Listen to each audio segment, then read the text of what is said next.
प्रकार से ये परिवर्तन यात्रा पूरे उत्तर प्रदेश में चलाई जा रही है। ये परिवर्तन यात्रा चलाने का जो मकसद है,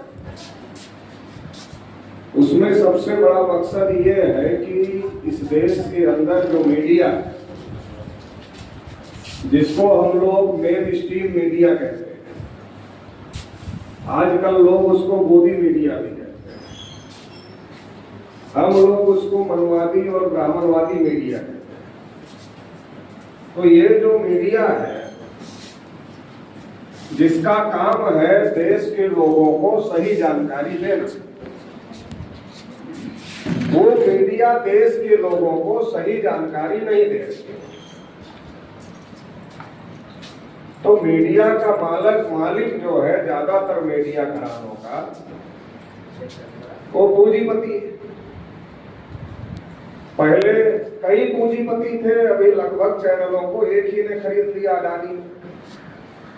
तो मोदी के दोस्त के पास सारा पहुंच गया।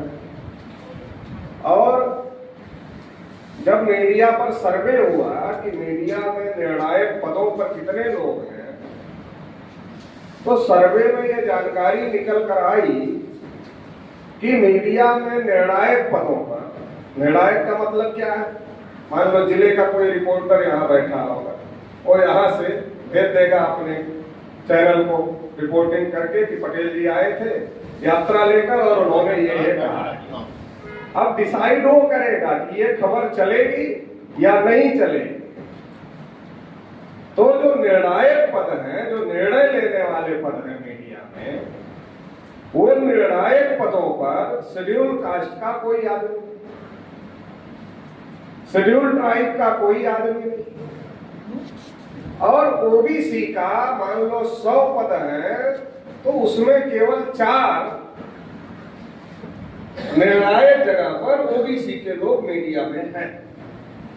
बाकी सारे के सारे लोग ब्राह्मण लोग और पश्चिम ऊंची जाति के लोग। ब्राह्मणों के अलावा दूसरी ऊंची जाति के लोगों का भी कुछ दिखाई नहीं देता है, इक्के दुक्के दिखाई देते हैं। तो हर जगह मीडिया में उन लोगों का कब्जा बरकरार है, और इसका दुष्परिणाम ये हो रहा है कि देश की जो 85-90% आवाम है, जो आबादी है, उसके जो हक अधिकार के मुद्दे हैं वो दबा दिए जाते हैं, पूरी ताकत के साथ दबा दिए जाते हैं। या तो दबा दिए जाते हैं या तो उनके बारे में कंफ्यूजन फैलाया जाता है। कोशिश की जाती है कि मिसगाइड किया जाए देश के लोगों को इन लोगों के मुद्दों पर। तो मीडिया के द्वारा बहुत बड़े पैमाने पर यह साजिश एक लंबे समय से हो रही है, और वो अभी भी जारी है। जब मीडिया हमारे लोगों को सही बात नहीं बताए, तो हमारे लोगों के पास सही जानकारी का सोर्स क्या है? सही जानकारी कैसे मिलेगी? मीडिया का काम है सही जानकारी देना, लेकिन मीडिया सही जानकारी नहीं दे।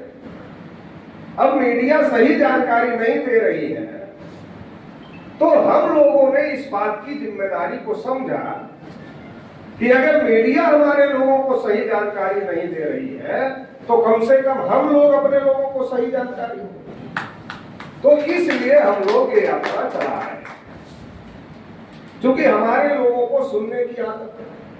अगर हम लोग पढ़े लिखे लोग, सही बात समझने वाले लोग अपने लोगों को नहीं सुनाएंगे, नहीं समझाएंगे, तो दूसरे लोग गलत बात समझाने के लिए लगे हुए हैं, और वो गलत बात टीवी के माध्यम से समझा रहे हैं, अखबारों के माध्यम से समझा रहे हैं, तमाम बड़े बड़े आयोजन करके समझा रहे हैं, और तमाम लोकल मीडिया वाले संत महात्मा के भेष में भी बहुत सारे लोग घूम रहे हैं, और वो भी बहुत सारी गलत बातें हमारे लोगों को समझाने का और बताने का काम कर रहे हैं।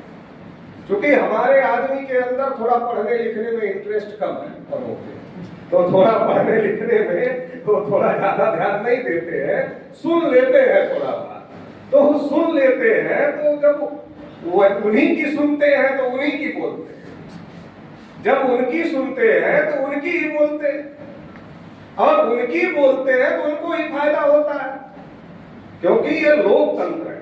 और लोकतंत्र में बोली नहीं चलती है, बोली चलती है।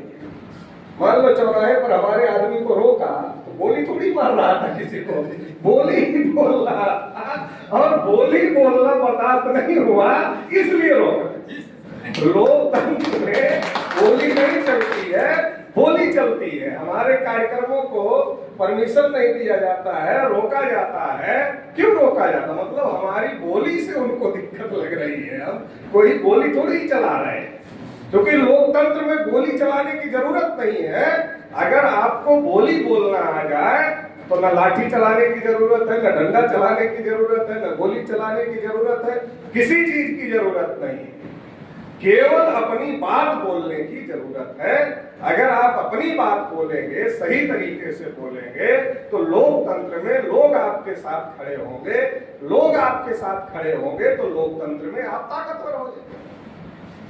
क्योंकि दुनिया के लोगों ने देखा, सभ्य लोगों ने कहा, ये सत्ता परिवर्तन में बहुत मारकाट होती है, बहुत खून बहता। पहले क्या होता था? तोप चलती थी, तलवार चलती थी, बंदूक चलती थी।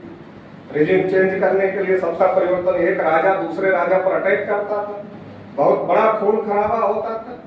तो दुनिया के सभी लोगों ने कहा ये रास्ता ठीक नहीं है, ऐसा करो, कोई ऐसा रास्ता निकालो जिसमें खून खराबा ना हो और सत्ता परिवर्तन हो जाए। तो वो रास्ता निकाला गया लोकतंत्र का। ये इसको सिविल वार कहा जाता है। मतलब ये भी वार है, युद्ध है, ये भी युद्ध है, लेकिन इसमें खून खराबा नहीं होगा, ये सिविल वार है। तो ये जो तरीका है, ये तरीका लोकतंत्र में कारगर होता है। तो लोकतंत्र में बोली बोलना महत्वपूर्ण है। क्या बोलना है, क्या नहीं बोलना है, कैसे बोलना है, ये सीखना लोकतंत्र में बहुत ज्यादा जरूरी होता है। कौन से मुद्दे उठाने हैं, क्यों उठाने हैं, क्या हमारे फेवर में है, क्या हमारे विरोध में है। अब जब हम अपने लोगों को नहीं समझाते, हमारे पढ़े लिखे समझदार लोग नहीं समझाते, तो हमारे दूसरे लोग गलत बातें उनको बता देते हैं और वो सुन लेते हैं, उनको ठीक लगता है। ठीक लगता है तो चौराहे पर उसको डंके की चोट पर बोलते रहते हैं। बोलते हमारे लोग हैं, फायदा बुलवाने वाले को होता है। तो इसलिए हम लोगों ने ये तय किया कि जो मुद्दे हमारे हैं, जिनको मीडिया हाइड कर रही है, तो उसको हाईलाइट करने का काम किसका? मीडिया हाइड कर रही है तो हमें हाईलाइट